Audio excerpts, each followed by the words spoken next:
Hey friends, Matt here, and in this video I want to show you how you can make your very own lush and beautiful sounding pads in Ableton Live. So for this process you could use absolutely any synthesizer, but to keep things fair and simple I'm going to use Ableton Live's Drift, which is available in every single edition of Ableton Live. So let's go ahead and add Drift to the MIDI track we have here in this session, and by default Drift sounds pretty basic. Let's go ahead and kind of reset the synthesizer here by pulling down the second oscillator, pulling oscillator 1 up to 0 dB, removing the modulation on the cutoff filter frequency for envelope 2 and the pressure by double clicking on these two right here, and then coming and pulling the sustain of the envelope all the way up. And so now we have a kind of default drift.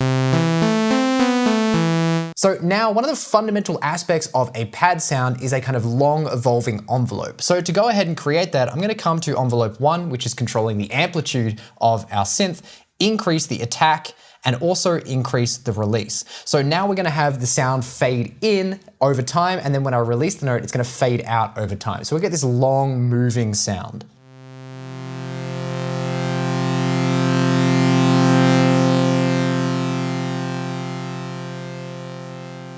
Let's reduce the length of the release slightly. And now so we can make this kind of a bit more warm and lush, I'm gonna remove some high frequencies with this low pass filter just by pulling down this filter frequency. I'm also gonna change the oscillator shape here from a sawtooth wave to this kind of more analog waveform here, which is the third from the top, which kind of morphs between a triangle and a sawtooth wave.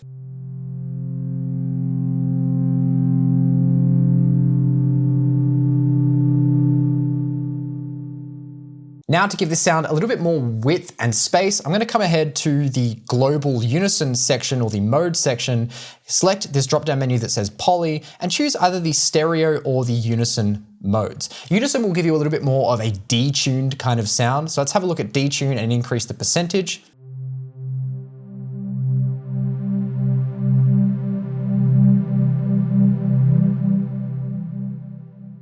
And the stereo mode will just give you kind of a more stereoized sound, take up a lot more space, but less detuned. Let's increase the percentage.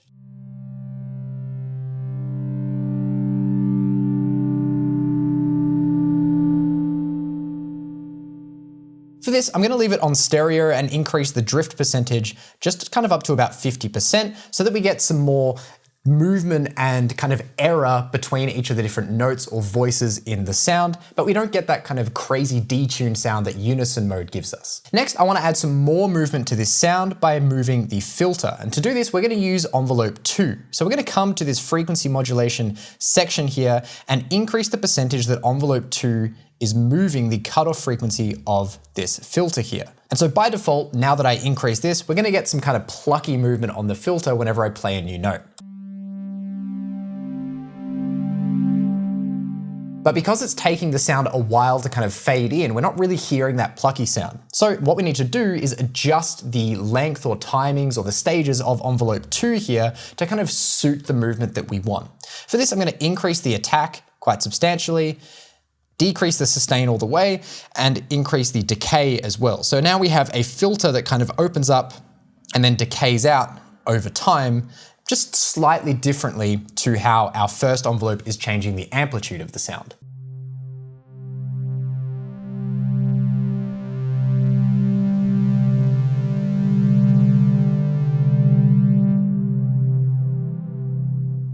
I'm also going to increase the release of this second envelope so that it kind of matches the release of the first envelope.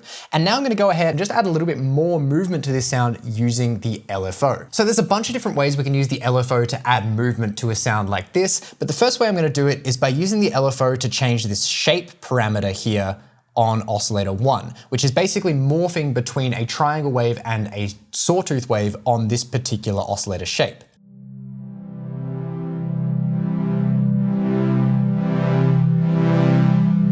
So to have this controlled by the LFO, I'm going to go to the drop-down menu next to the shape control, click on this slide drop-down and select LFO. And that's going to make it so that this LFO here is actually controlling this shape parameter. I'm going to increase this shape a little bit, and we're just going to have this shape subtly move by the LFO. So really only kind of like 10 to 15% or so.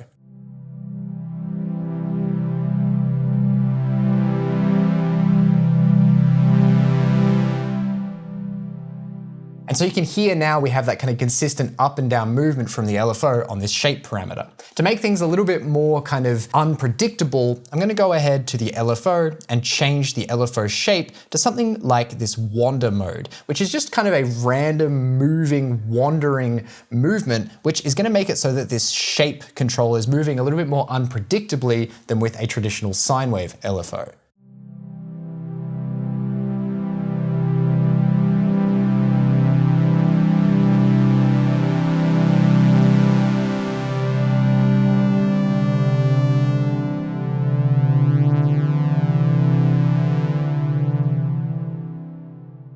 From here, let's go ahead and add some even more interest to the sound by introducing some noise in the form of this noise oscillator, and also introducing a second oscillator with oscillator 2 here.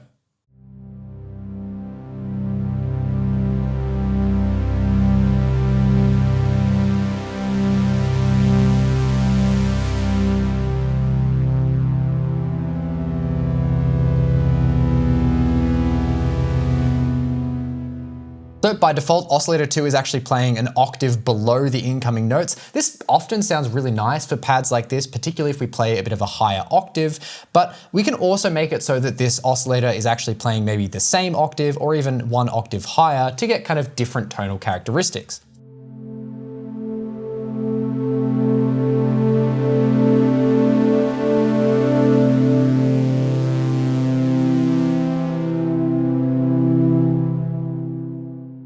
I'm going to go ahead and adjust the envelopes a little bit, pulling down the sustain of envelope 1, increasing the decay length of this envelope 2, and increasing the decay length of envelope 2 as well. And let's actually go ahead to oscillator 2 and pull this back down to -1 on the octave scale, decrease the level of it just a little bit more so that it's just kind of subtly in there along with everything else. Then I'm also going to go ahead and increase the key tracking for the filter, which is going to make it so that the filter cutoff position changes based on the incoming MIDI note, which is just going to give it, again, a little bit more interest and kind of more uniqueness for every single note that we put into the synthesizer.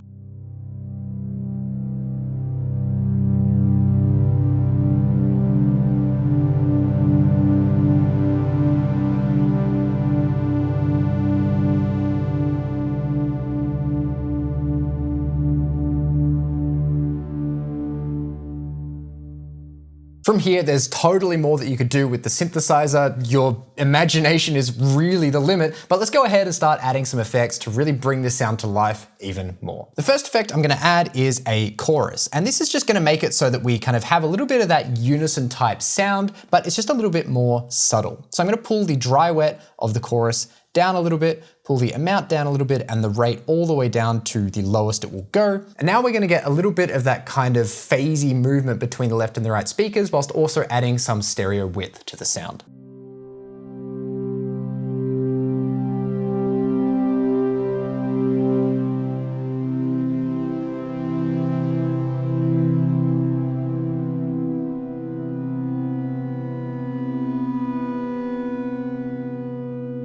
Lastly, no pad sound is complete without some delay and reverb, so let's go ahead and add these all too crucial spatial effects to this sound. Firstly, let's add some delay in the form of Ableton Live's basic delay device. I'm gonna go ahead and pull this filter down a little bit so we're not adding delay to the entirety of the frequency spectrum. I'm gonna pull the dry wet of this delay down to kind of around 25 to 30%.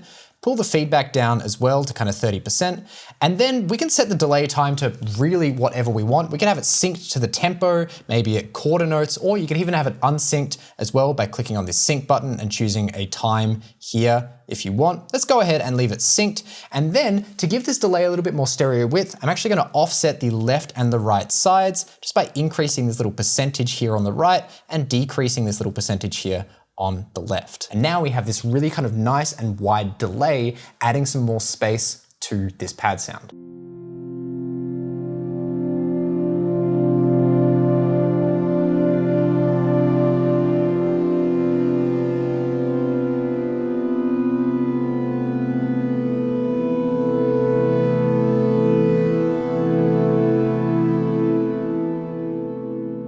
You could even add some kind of movement and unpredictability to the delay by having the filter and the time be modulated by the internal modulator of this delay, just by increasing this percentage for the filter slightly and this time slightly. And that's gonna give it just a little bit more movement and kind of warbly and interesting character too.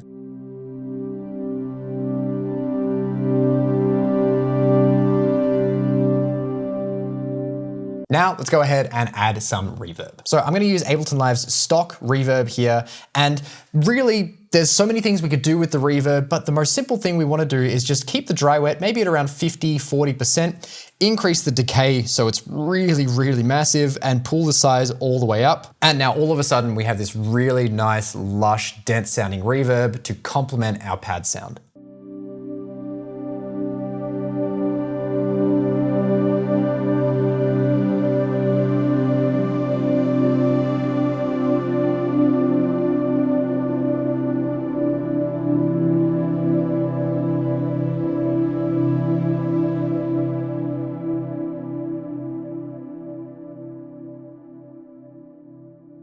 You could, of course, play around with more parameters of this reverb, things like changing the input filter, changing the diffusion network, changing these diffusion and reflection amounts here or levels. And if you don't know what these different parameters do, I actually have a whole video that goes through all the different parameters of reverb that you can check out with the card above. But it's safe to say that reverb is a super crucial part of a sound like this. From here, there's so many more effects and things you could add. You could look at things like phases, flanges, you could look at some compression, some EQ, some grain delay, or anything like that that gives it a little bit more texture and interest. But that hopefully shows you the fundamentals of how you can create your own nice, lush pad sounds using really simple effects and synthesizers inside of Ableton Live. If you like this video and want to learn more, make sure to leave a like, comment below, subscribe if you're new. Otherwise, thank you so much for watching. I hope you enjoyed. I hope you learned something. Stay awesome, and I'll see you all in the next video.